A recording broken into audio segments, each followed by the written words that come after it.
សម្រាប់យំសោករបស់នាងបានបន្លឺឡើងពេញប្រាសាទជំរុញឲ្យអូយ៉ាម៉ាខ្លាចទៅជាឈួតមិនអាចទ្រាំទ្រនឹងទរណកម្មនេះបាន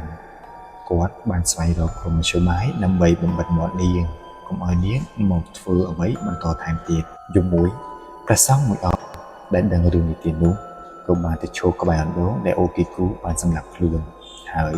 អូគីគូក៏បានលើសំឡេងដូចវត្តដង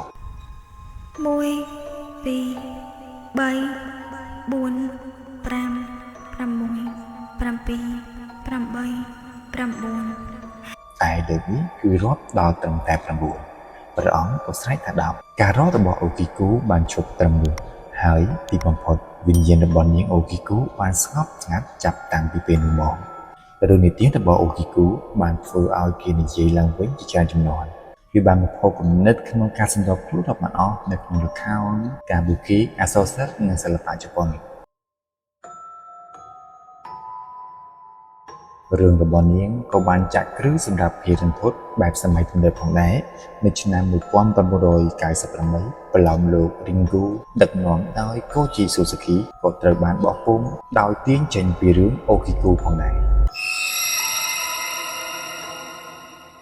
ពីឆ្នាំក្រោយមកតាមខ្សែភាពយន្ត The Ring បាននាំរឿងនីតិនេះទៅកាន់ទស្សនិកជនទូទាំងពិភពលោកហើយដឹកនាំដោយសាដាកូដែលជាវិញ្ញាណសងសឹកដែលហោះចេញពីអណ្ដូងមកឲ្យពិភពលោកបានស្គាល់ថ្ងៃនេះអ្នកបានទស្សនាប្រាសាទ Himeji អាចឃើញអូគីគូដែលជាកន្លែងសោកនាដកម្មរបស់នាងដែលបានកើតឡើងនៅសតវត្សទី16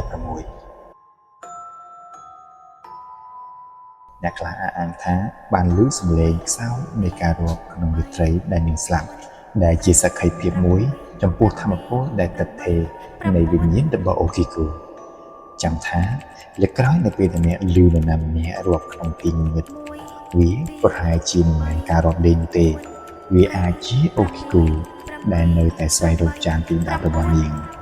តែសូមប្រយ័ត្នអណ្ដូងផង